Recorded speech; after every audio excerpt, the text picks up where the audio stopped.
দলে দলে ক্যান্টনমেন্টে প্রবেশ করছে সেনা সদস্যরা। চারিদিকে নেওয়া হয়েছে কড়া নিরাপত্তা। কি হচ্ছে ক্যান্টনমেন্টের ভেতরে? গত সারা রাত গেছে নানা রকমের গুঞ্জনে, উত্তেজনা, চাপা উত্তেজনা, চারিদিকে আলোচনা, অনেকে গুজবও ছড়িয়েছেন। সেই সারা রাত পার হয়ে আজকে সত্যি আসসালামু আলাইকুম প্রদর্শক শ্রোতা, সাম্প্রতিক পরিস্থিতি নিয়ে সেনা ক্যাম্পে বৈঠক হয়েছে, এটা আপনারা সবাই জানেন। এই সেনা ক্যাম্পে বৈঠকে কি সিদ্ধান্ত হয়েছে এবার তথ্য বেরিয়ে এসেছে। আশা করি সম্পূর্ণ ভিডিও জুড়ে থাকলে অনেকগুলো তথ্য জানতে পারবেন। চলুন ভিডিওতে বিস্তারিত দেখে আসি। গত সারা রাত গেছে নানা রকমের গুঞ্জনে, উত্তেজনা, চাপা উত্তেজনা, চারিদিকে আলোচনা, অনেকে গুজবও ছড়িয়েছেন। সেই সারা রাত পার হয়ে আজকে সত্যি সেনানিবাসে সেনাপ্রধান সেনা সদস্যদের উদ্দেশ্যে ভাষণ দিয়েছেন। কিন্তু তার ভাষণ যেহেতু সেনানিবাসের কার্যক্রমে মিডিয়া থাকে না, মিডিয়াকে রাখা হয় না, সেই কারণে কোনোভাবেই তিনি এক্স্যাক্টলি কি বলেছেন সেটি কোনো গণমাধ্যমে খবর আসেনি।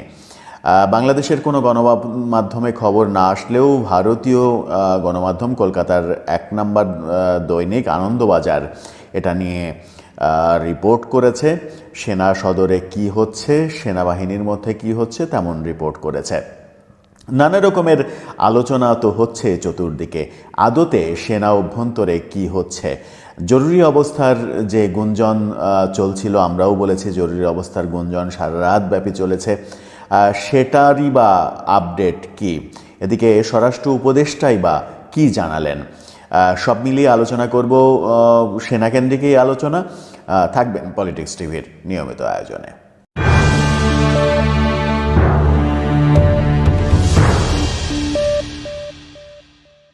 দর্শক, পলিটিক্স টিভির নিয়মিত ভিডিওগুলো এখন থেকে স্পন্সর করছে প্রজাপতি.tv, নতুন ওটিটি প্ল্যাটফর্ম। আপনারা চাইলে ইউটিউবে, ফেসবুকে, ইনস্টাগ্রামে, টিকটকে দেখে নিতে পারেন। ডেসক্রিপশন বক্সে লিঙ্ক দেওয়া আছে, আপনারা এখনই সাবস্ক্রাইব করে রাখতে পারেন, কারণ ঈদে দুর্দান্ত 8 দিনের আয়োজন নিয়ে আসছে প্রজাপতি.tv।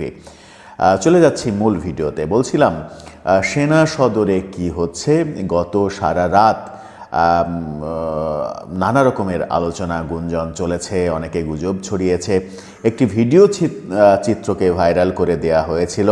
সেখানে দেখা যাচ্ছে অজস্র সেনা সদস্য মার্চ করছে রাস্তায়, তারা কোনো একটা দিকে এগোচ্ছে। সেটাকে দিয়েই বলা হচ্ছিল যে সাভার ক্যান্টনমেন্ট থেকে সেনাবাহিনীর সদস্যরা রওনা দিয়েছে ঢাকার দিকে।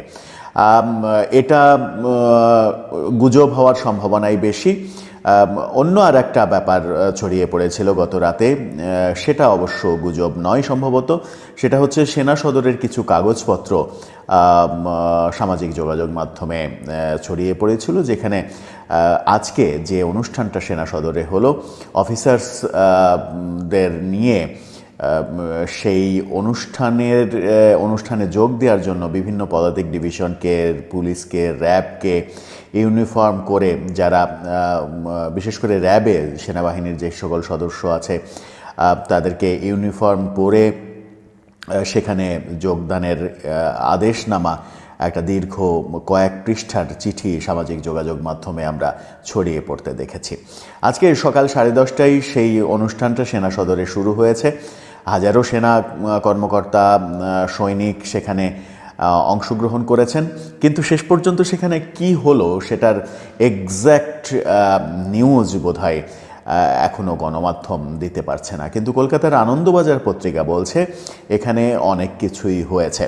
আনন্দবাজার পত্রিকা বলছে সেনাবাহিনী প্রধানের সঙ্গে নৌবাহিনী এবং বিমান বাহিনী প্রধানের মিটিং হয়েছে এবং বাংলাদেশের ইতিহাসে প্রথমবারের মতো যে ঘটনাটা দৃশ্যমান সেটা হচ্ছে যে সেনাপ্রধান, নৌপ্রধান এবং বিমান প্রধান এই 3 জনই ব্যাচমেট, তারা একই ব্যাচে বাহিনীতে যোগ দিয়েছে, অর্থাৎ তারা খুব ভালো বন্ধু।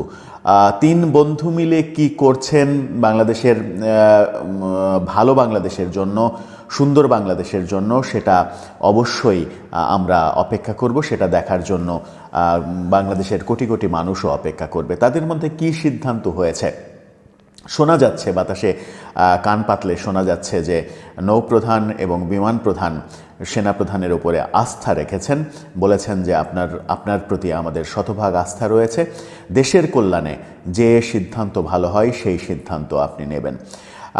একটা সেনাবাহিনী কেন্দ্রিক যে গুজব রটানো হয়েছে, সেনা প্রধানকে যেভাবে বিতর্কিত করা হয়েছে, বিশেষ করে হাসনাত আবদুল্লাহর পোস্ট, সাম্প্রতিক ভাইরাল হওয়া এবি পার্টির সাধারণ সম্পাদক ব্যারিস্টার ফুয়াদের ভিডিও, যদিও সেই ভিডিও সম্পর্কে গত ভোরবেলায় আমরাও খবর করেছিলাম যে ব্যারিস্টার ফুয়াদকে গ্রেপ্তার করা হয়েছে, পরে জানা গেল তাকে জিজ্ঞাসাবাদের জন্য নিয়ে যাওয়া হয়েছিল, পরে শেষ রাতে তাকে আবার ছেড়ে দেওয়া হয়েছে, বাসায় পৌঁছে দেওয়া হয়েছে। জিজ্ঞাসাবাদে কি পাওয়া গেল সেটা এখনও জানা যায়নি, কিন্তু এবি পার্টি থেকে আজকে জরুরি সংবাদ সম্মেলন করা হয়েছে, সেখানে ব্যারিস্টার ফুয়াদকে দেখা যায়নি। এবি পার্টির চেয়ারম্যান সংবাদ সম্মেলন করেছেন এবং এটাকে গুজব, ব্যারিস্টার ফুয়াদের গ্রেপ্তারকে গুজব হিসেবে তিনি ট্রিট করেছেন। তিনি বলেছেন যে এই গুজবও ছড়ানো হয়েছিল যে আমার যে এলাকায় অফিস, সে এলাকায় সেনাবাহিনীর বেশ কিছু রণতরী এসেছিল বিভিন্ন কাজে, গুজব রটিয়ে দেওয়া হয়েছিল এবি পার্টির অফিস সেনাবাহিনী ঘিরে রেখেছে, কিন্তু সেটাও গুজব। ব্যারিস্টার ফুয়াদ গ্রেপ্তার হননি বলে তিনি দাবি করেছেন। ব্যারিস্টার ফুয়াদকে জিজ্ঞাসাবাদের জন্যও নিয়ে যাওয়া হয়নি, তার মানে হচ্ছে যে আইনশৃঙ্খলা বাহিনী ব্যারিস্টার ফুয়াদের কাছে আসেনি, এমনটা দাবি করেছেন তিনি। এবং সবথেকে বড় ব্যাপার সেটা হচ্ছে যে ভিডিওটা ভাইরাল হয়েছে, সেই ভিডিওটাকে তিনি জুলাই আন্দোলনের সময়কার ভিডিও হিসেবে দাবি করেছেন। বলেছেন যে এটা আন্দোলনের সময়ের ভিডিও, আন্দোলনের সময় আমরা অনেকেই অনেক কথা বলেছি, সেটাকে এখনকার ভিডিও হিসেবে চালিয়ে দেওয়া হচ্ছে। কিন্তু ভিডিওটা খুব খেয়াল করে দেখলে যেটা বোঝা যায়, ভিডিওর শুরুটাই বলা হয়েছে পালিয়ে যাওয়া শেখ হাসিনার যে দোসর হিসেবে বলা হয়েছে, দোসর প্রেসিডেন্ট চুপ্পু, শোনা যাচ্ছে এখন তার অধীনে একটা নতুন ধরনের সরকার তৈরি করার পরিকল্পনা চলছে। তার মানে হচ্ছে আন্দোলনের শেষের ভিডিও, সেটা যেদিনেরই ভিডিও হোক, আন্দোলনের সময়কার ভিডিও না, যেটা এবি পার্টির চেয়ারম্যান ভুলভাল বলেছেন বলেও ভিডিও দেখে মনে হচ্ছে। হতে পারে সেই ভিডিওটা পুরনো ভিডিও হতে পারে, আন্দোলনের পরপরের ভিডিও হতে পারে, আগস্টের 5 তারিখে শেখ হাসিনা চলে যাওয়ার পরের কোনো একটা সময়ের ভিডিও হতে পারে, যে কোনো সময়ের হতে পারে, কিন্তু সেটা আন্দোলনের সময়ের ভিডিও বলে যেভাবে চালিয়ে দেওয়া হয়েছে সেটা সত্য নয় বলে অন্তত আমাদের অবজারভেশনে মনে হয়েছে। যাই হোক, তারা যেহেতু অস্বীকার করেছে যে ব্যারিস্টার ফুয়াদকে গ্রেপ্তার করা হয়নি, শেষ পর্যন্ত আইনশৃঙ্খলা রক্ষাকারী বাহিনীর তরফ থেকেও জানা গেছে যে তিনি গ্রেপ্তার হননি, তবে বিভিন্ন সোর্স বলছে যে তাকে জিজ্ঞাসাবাদের জন্য নিয়ে যাওয়া হয়েছিল, জিজ্ঞাসাবাদ শেষে তাকে আবার বাসায় পৌঁছে দেওয়া হয়েছে। সেটাও কতটা অথেন্টিক সেটা বলা যাবে না, যেহেতু আইনশৃঙ্খলা রক্ষাকারী বাহিনী থেকে অফিসিয়ালি এই ব্যাপারে কিছু বলা হয়নি। এই তথ্য যখন আমরা বলছি, তখন এদিকে স্বরাষ্ট্র সচিব তিনি বলেছেন যে দেশের জরুরি অবস্থার যে ইনফরমেশন ছড়িয়ে পড়েছে সেটা গুজব, সেই ব্যাপারে সরকারের কোনো কথা নেই, সরকার তার মতো করে কাজ করে যাচ্ছে। অর্থাৎ স্বরাষ্ট্র সচিব তিনি অস্বীকার করেছেন জরুরি অবস্থা জারির ব্যাপারটা। সেনা সদরে চলে যায়। সেনা সদরে আসলে কি হলো? আজকে অফিসার্স অ্যাড্রেস অনুষ্ঠান হলো, সেই অনুষ্ঠানে সেনাবাহিনী প্রধান ভাষণও দিলেন।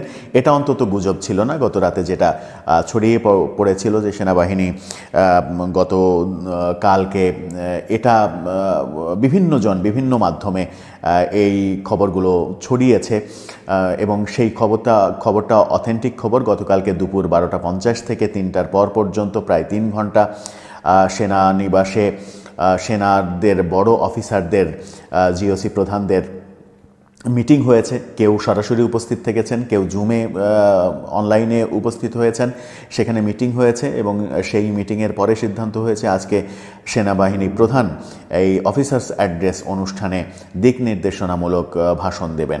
গতরাতের সেনাবাহিনীর যে প্রস্তুতি, এই অফিসার্স অ্যাড্রেসে যোগদানের যে সকল কাগজপত্র সামাজিক যোগাযোগ মাধ্যমে দেখা গেছে বিভিন্নভাবে ছড়িয়ে পড়তে, তাতে ধারণা করা যেতেই পারত যে সেনাবাহিনী প্রধান হয়তো আজকে হার্ড লাইনে যাবেন, কিন্তু আসলে হলো কি সেটা এখনো পরিষ্কার নয়।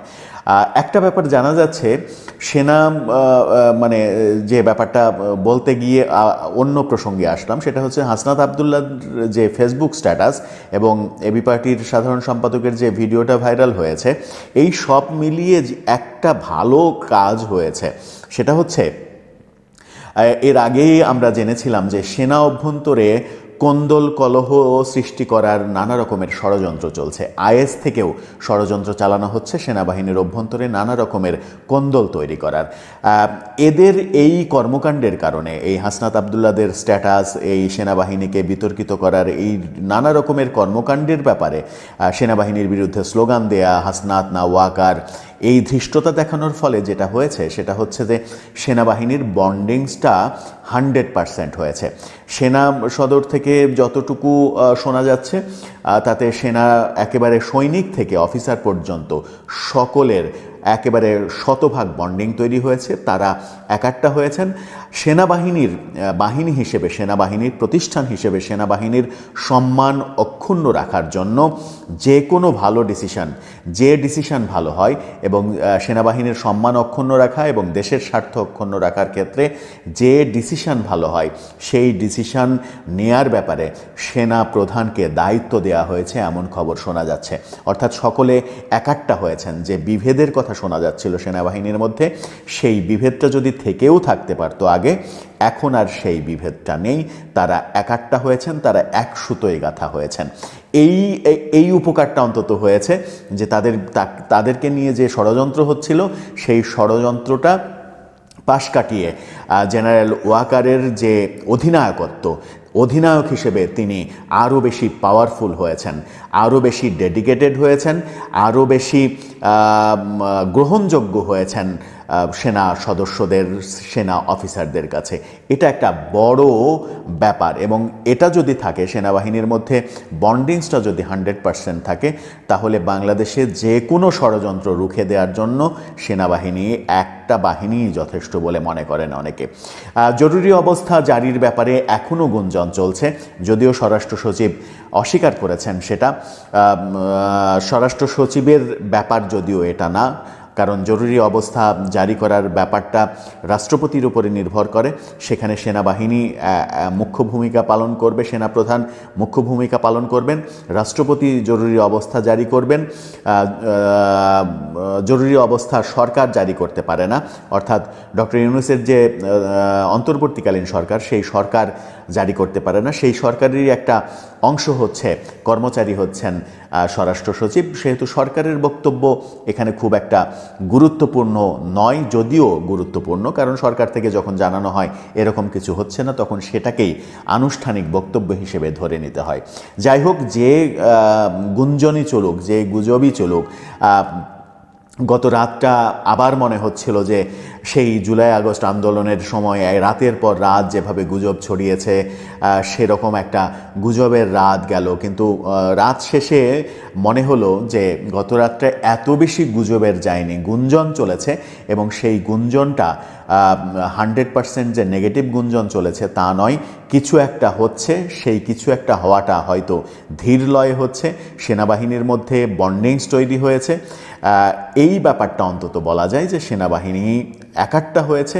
এখন সেনাবাহিনীকে নিয়ে যাচ্ছে তাই মন্তব্য যে কেউ করে অন্তত টিকে থাকতে পারবে না। দর্শক, আপনার কি মনে হয় এর পরের স্টেপ কি হতে পারে? আপনার মন্তব্য জানিয়ে লিখতে পারেন আমাদের কমেন্ট বক্স। দর্শক শ্রোতা, সেনাবাহিনীকে নিয়ে বিভিন্ন জনে বিভিন্ন মন্তব্য করতেছেন। যে সেনাপ্রধান হাসিনার একজন দাস বলে অনেকে আবার মন্তব্য করতেছেন যে হাসিনাকে ফেরাতে সেনাবাহিনীর মধ্যে অনেক পরিকল্পনা হচ্ছে। জেনারেল ওয়াকার পরিকল্পনা করতেছেন আওয়ামী লীগকে ফেরানোর। এ বিষয়ে আপনার মন্তব্য থাকলে লিখবেন। আজকে এই পর্যন্তই। আল্লাহ হাফেজ।